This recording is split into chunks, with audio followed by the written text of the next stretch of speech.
descrito sibilancias, pero no son fijas, son sibilancias cambiantes. O sea que son pacientes con muchas secreciones en las vías aéreas grandes, tienen movilización de secreciones y roncus. Las placas de tórax de un paciente con bronquitis bacteriana persistente se caracteriza por ser una placa que tiende a tener algo de atrapamiento aéreo y hay congestión parailiar con secreciones o manguitos peribronquiales. Pero ustedes allí no pueden describir una neumonía como tal. No hay infiltrados alveolares con broncograma aéreo. No hay una neumonía. En la broncoscopia de muchos de estos pacientes no encontraron esto que es el movimiento normal de la tráquea.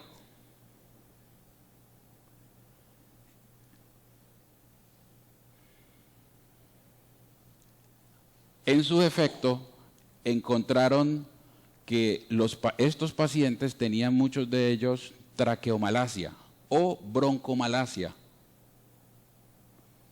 Curiosamente, la traqueomalacia y la broncomalacia la relacionan con mal manejo de las secreciones en estos pacientes.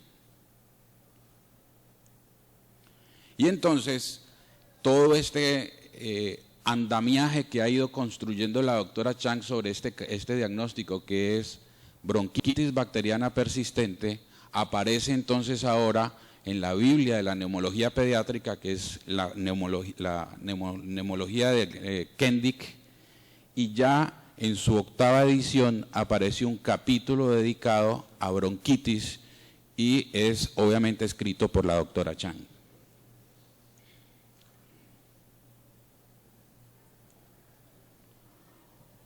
Como parte de los estudios que la doctora ha ido realizando, encuentra que al parecer estos pacientes no solamente tienen factores inflamatorios relacionados con infección bacteriana elevados, sino que adicionalmente se describe en ellos el mal manejo de las secreciones.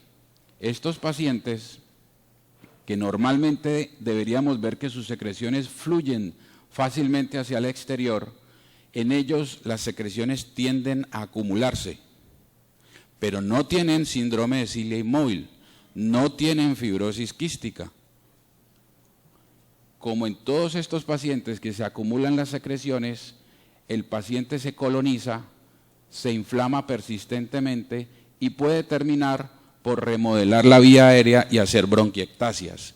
Y la doctora Chang entonces lanza la hipótesis de que probablemente la bronquitis bacteriana persistente es predecesora del paciente con bronquiectasias diseminadas no explicadas por fibrosis quística, por cilia inmóvil, no explicada por las causas tradicionales de bronquiectasias. Y puede ser una entidad predecesora del paciente con enfermedad pleuropulmonar complicada.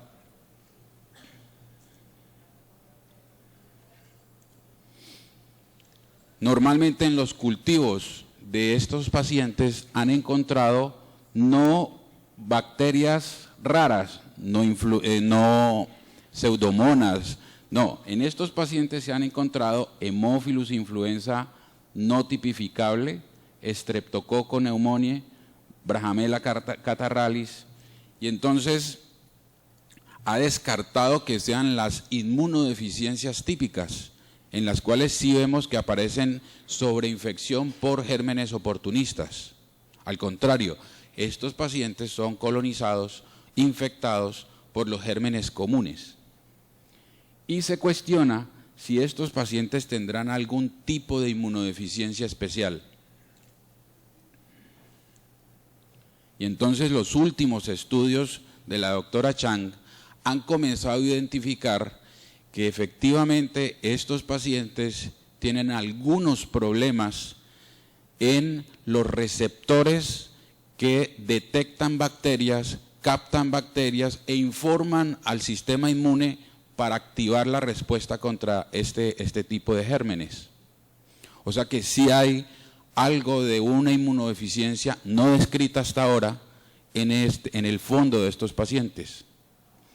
Entonces, para resumirles, la bronquitis bacteriana persistente se trata de un paciente con tos persistente que no tiene un síndrome postviral, no tiene sinusitis, no tiene asma, no tiene tuberculosis, no tiene un cuerpo extraño en la vía aérea, no tiene una neumopatía como fibrosis quística, cilia inmóvil, inmunodeficiencia, pero sí tiene secreciones con cultivos positivos para bacterias, buena respuesta al tratamiento con antibióticos, amoxicilina, clavulanato fue el de elección en ellos, y son pacientes que hoy en día se están estudiando para inmunodeficiencia.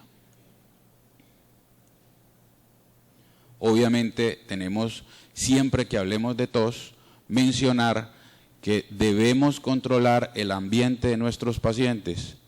En este caso, estos pacientes también, en ellos se descartó la influencia de factores externos como el tabaquismo pasivo, que cada vez vemos más en nuestros niños.